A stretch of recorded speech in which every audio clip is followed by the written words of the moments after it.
Right, hello and welcome to this week's weekly challenges in Gran Turismo 7. So this is August week 3 and we have 5 events to complete to win 3 brand new prizes, which are all credit tickets this week. So in a grand total, if you complete all 5 events, you will end off with over 800,000 credits. So not too shabby of a week. Personally, I would have preferred a 6-star roulette ticket, but hey, that's just me. So let's get straight into the event. So the first event we see is a European Sunday Cup 400. So this event is around Kyoto Driving Park. It is 2 laps, very quick event. I think I did it in just over 4 minutes using a bone stock Peugeot 206 GTI. Yes, you can use a stock vehicle. It's honestly such a beginner level event and it poses no challenge whatsoever. As I said, I use a stock standard Peugeot 206 GTI, which is not the fastest thing about, but hey, look, it still managed to get the job done, so you can't really complain about it. Sorry, I mean 208 GTI, my bad. Then event 2, we have a 4-wheel drive challenge 600. This was around Nürburgring sprint layout. It was 3 laps, no performance points limit on this event. For this event, I jumped into a Suzuka Jimny just for the fun, the memes of it, to see if it's capable to actually get the event done, and it was. So the event is recommended around the 600 performance points mark. So as long as you have a vehicle around that mark, you are gonna have plain sailing. I mean, I got into first position in the Suzuka Jimny, which is a terrible car to drive at this current point in time because the handling's all over the place. You put on 3 wheels, it's just absolutely nutty. But yeah, 3 laps, also very quick events and not really difficult. So you can really blaze through these events with absolute ease.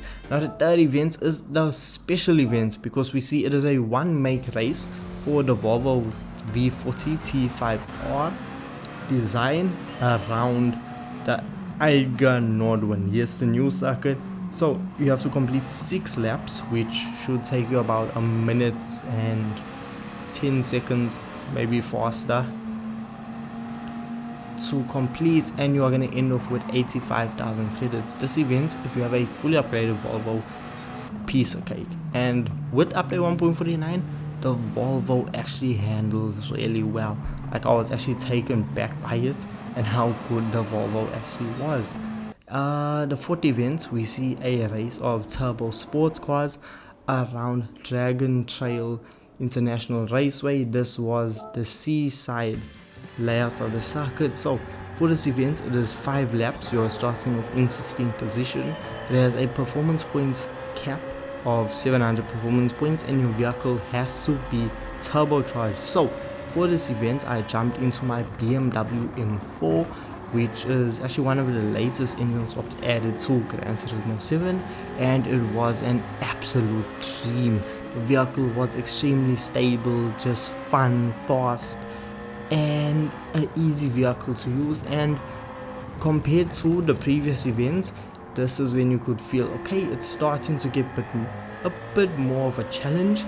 Now the reason for that, you can't really cheese this event because of that 700 performance points cap, but you can choose depending on the vehicle used, because you get vehicles that are kind of overpowered in their category. But yes, BMW M4 with the engine swap was absolutely phenomenal. I finished this event just over 8.5 minutes, so it's not that lengthy of an event, but as long as you pick a good fast vehicle, you can absolutely bang it out with ease, and it's not really difficult. However, the most challenging event was event 5, which was a WTC 800 around Suzuka. Now, for this event, I jumped into my Jaguar XJR9 because that's currently my favorite vehicle to use for any 800 performance points limited event. So for this event, as I said, it has to be 800 performance points or less, and your vehicle has to use either racing hards, mediums, racing softs, intermediates, or wet tires. Now in this event, I experienced no change in the weather, so I stuck on racing hards for the entire event. With the Jaguar XJR9, I did not refuel a single time. I did not go into the pits a single time, and I was bouncing between fuel map 1 and fuel map level 4, and I mainly just used fuel map 1 on the main straightaway and then fuel map 4 for the rest of the circuit, and it had more than enough power to get into first place. And I think I finished this event in just under 20 minutes, and this is including me having a moment where I spun out. There were a few incidents where I ran a bit wide, but nothing to say wow I really jeopardized my time, because second place was still about 40 seconds behind me, and this is still after I spun out and things. So you can get, if you're a fast driver, a minute gap between yourself and second place. So look, these events this week, nothing was crazily difficult or anything that made me rethink like, yo, this was a challenge like last week with that neoclassical event. This week, very simple, very easy, and you can bang these events out very quickly to get your 800,000 credits. So hey, let me know your thoughts on this week's events. Honestly, for me, my favorite event was the race of sports cars around Dragon's Trail.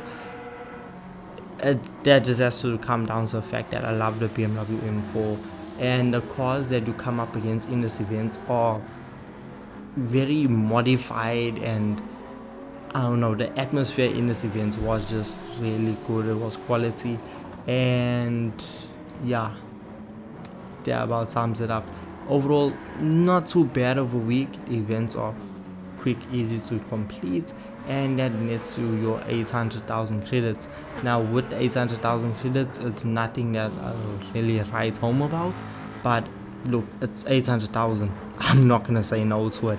It saves me one Le Mans run. So yeah, with this being said, let me know your thoughts and opinions on this week's events, and I will catch you guys in the next Gran Turismo 7 video. Peace.